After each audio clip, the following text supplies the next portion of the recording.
Mateus 14, 22, que tem um tema: Jesus anda sobre as águas. E logo ordenou Jesus que os seus discípulos entrassem no barco e fosse adiante para o outro lado. E quando despedia da multidão, ao despedida da multidão, subiu ao monte para orar.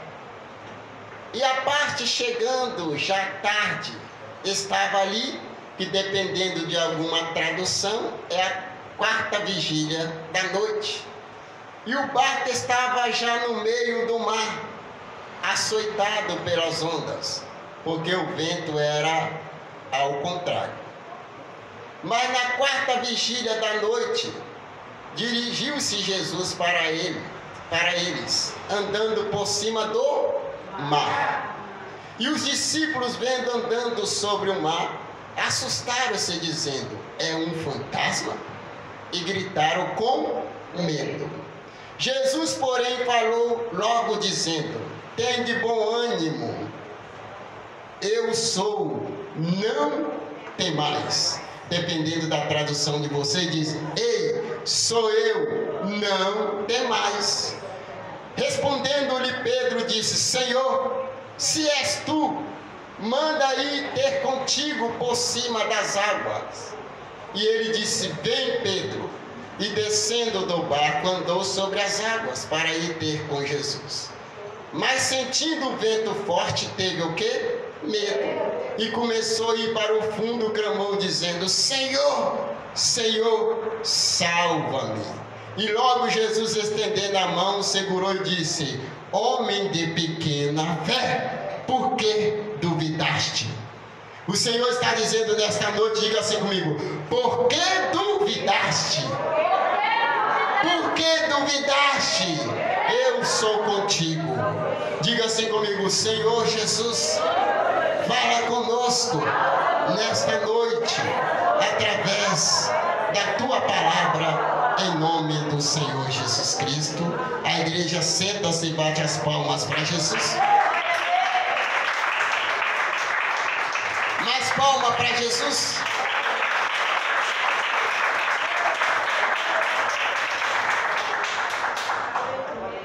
Esse texto me chama muita atenção ao meditar neste texto sagrado. Perceba que Jesus estava na sua viagem missionária com seus discípulos. Depois de ter uma vida corrida, uma vida de servir, ao invés de querer ser servido, porque Jesus disse para os seus discípulos que a raposa tem ninhos, aleluia, e aonde se inclinar, mas ele não tinha aonde inclinar a sua cabeça. Nós sabemos que o ministério terreno de Jesus foi corrido e foi muito trabalho aqui nesta terra. Perceba neste texto sagrado que Jesus estava ali sobre o mar da Galileia com seus discípulos. Já era tarde já da noite. Depois de fazer uma obra missionária cansada, Jesus ordena os seus discípulos para atravessar a outra margem do rio. E perceba, meus prezados irmãos, aonde Jesus ordenou, ele deu uma ordem, estava no imperativo. Jesus ordenou aos seus discípulos atravessar do mar da Galileia de uma parte para a outra. E quando nós analisamos dentro deste texto sagrado o mapa histórico bíblico, Jesus eles tinham que atravessar do mar da Galileia para a outra margem, que era para Betsaida. Betsaida era uma cidade, uma das 3 cidades judias, que foi ajuizada por Jesus por causa da sua incredulidade. Era um povo opressor, era um povo murmurador, era um povo rejeitador, que rejeitavam a palavra de Deus, porque o pecado já tinha tomado posse daquele coração do povo daquela cidade de Betsaida. E quando nós olhamos para o texto sagrado, Jesus ordenou que eles atravessassem para Betsaida. Quando nós analisamos em Lucas, em Marcos, que traz o significado melhor, algumas informações melhor para nós, nós percebemos que eles desobedeceram Jesus. Ele estava indo ao contrário, ele estava indo com barco para Cafarnaum. Por isso que quando nós analisamos o texto sagrado, que o vento estava ao contrário, porque eles não estavam indo na direção que Jesus tinha lhe ordenado. E quando nós trazemos para a vida da gente de hoje, aplicamos.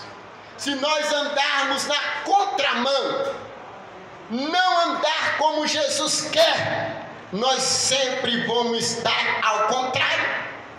E o vento, ele sempre vai vir ao contrário na nossa vida. As dificuldades vai sempre vir ao contrário e tentarmos nos contrariar para que a bênção do Senhor, para que a vitória do Senhor não venha sobre a nossa vida.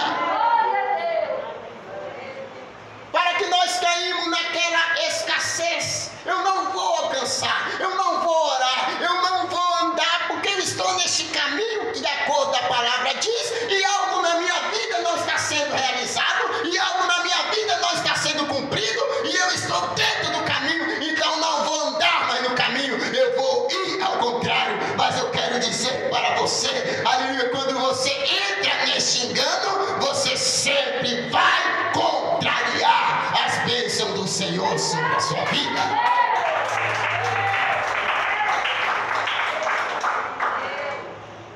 Analisando este texto sagrado em Amós capítulo 4, versículo 13, porque é Ele que forma os montes, cria os ventos. Este vento, meus prezados irmãos, vinha da parte de Deus para testá-los, aqueles discípulos. E quando nós analisamos, meus irmãos, Pedro, aleluia, os outros discípulos que estavam ali, tinham experiência com o mar. E porque eles temeram quando aquele vento estava ao contrário, quando Jesus chamou ele, aleluia, Jesus fez um teste de percepção para ele, porque eles andavam desapercebidos, como muitos hoje andam desapercebidos dentro da casa do Senhor.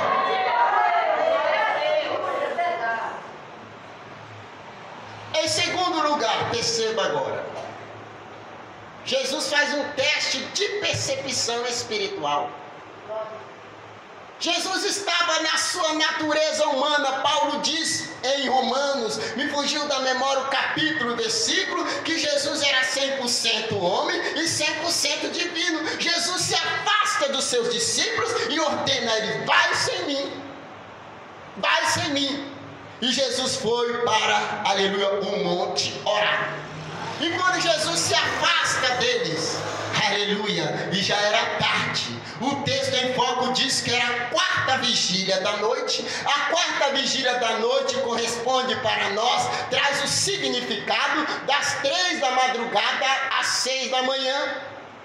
E segundo os cientistas, os estudiosos, são a parte mais escura da madrugada. Foi por um motivo que eles não conheceram Jesus, quando eles viram de longe aquele vento forte, aquela tempestade forte, aleluia, na escuridão da madrugada, eles não reconheceram Jesus, pelo este fato que é a parte mais escura da noite.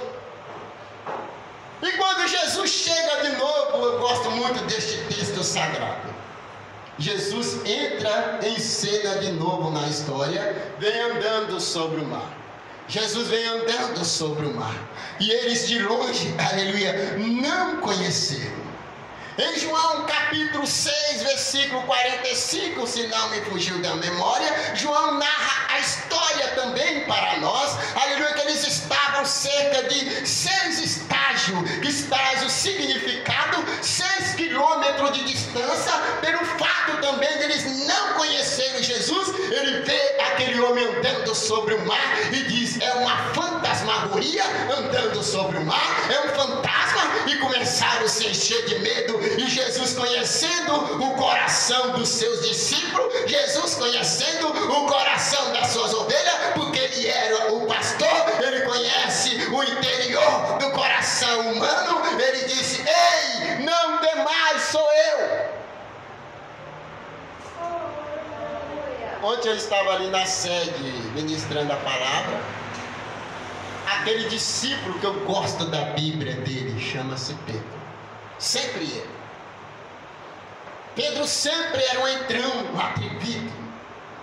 Pedro sempre era um homem de coragem.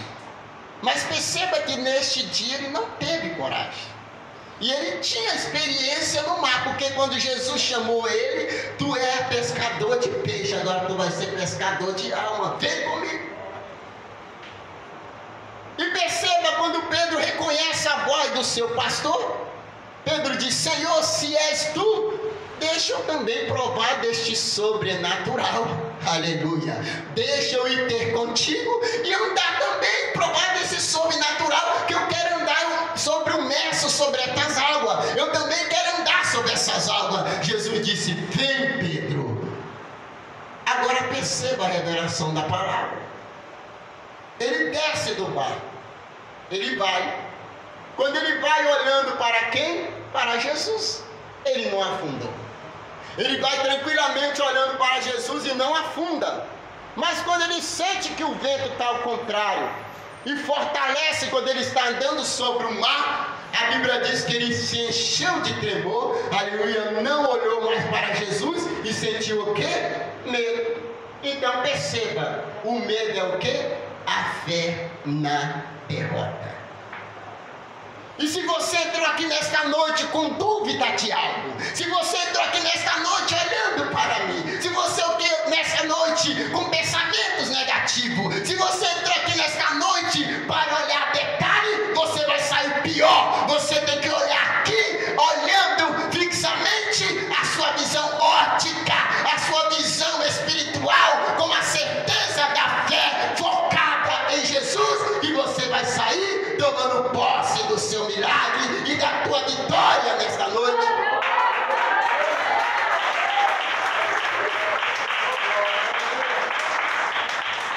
Porque ninguém aqui tem nada para te oferecer a não ser esta palavra da parte de Deus. E se nós falamos por ela, não são mais nós que falamos e nem garantimos. Quem garante é Ele. Quem te prometeu, Ele garante. Quem te prometeu, aleluia, não pode haver dúvida. Se você não tiver focado em Jesus, como Pedro, que naquele momento que ele sente um medo, que ele ia afundar, porque ele desfocou com Jesus, e sua fé estiver focada em Jesus, jamais você vai desistir, jamais você vai fracassar da vida espiritual ou de qualquer fracasso desta vida, porque a sua fé é baseada em Jesus. Jesus fez aquele teste de percepção para Pedro, para todos aqueles discípulos, para tentar a sua fé. E Tiago 1:2 diz: sabendo que a prova da vossa fé é que produz a perseverança. Assim como o fogo que refina o minério para extrair metais preciosos, assim também nosso caráter diante de Deus é refinado e é testado para ver aonde está a sua fé, aonde está a sua perseverança. E se a sua fé estiver em Deus, jamais você vai afundar, jamais você vai fracassá-lo pelo fracasso desta vida. A igreja bate palmas para Jesus.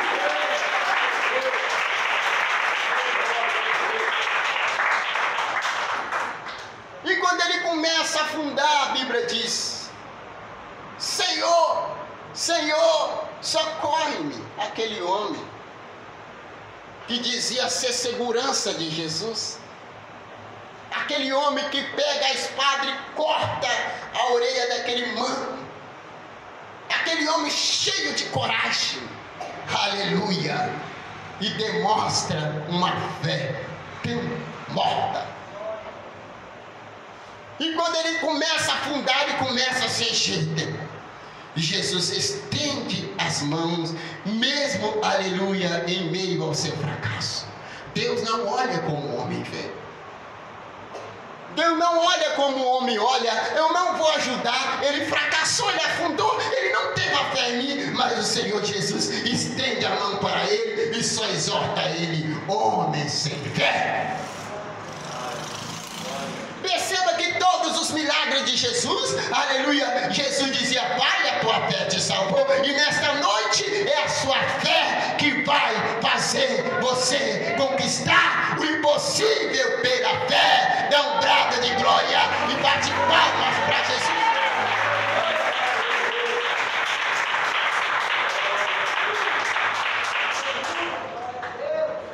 Quem estuda a palavra do Senhor passa por várias Bíblias.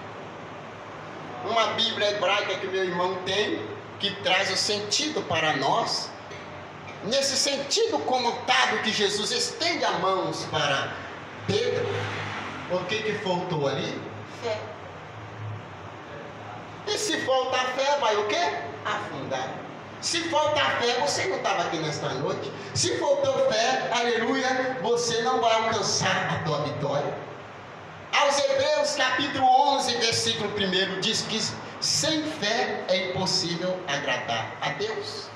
Aos Hebreus capítulo 11, versículo 32, aonde que fala da galeria dos heróis da fé, que me faltava tempo para falar de Baraque, de Sansão e de Jefté e dos profetas, que pela fé alcançaram a vitória garantida. Quando se trata de evangelho, se trata de fé. Não se trata pelo que vê, mas sim o que crê, pelo enxergando invisível e tocando no intangível e crendo no sobrenatural de Deus.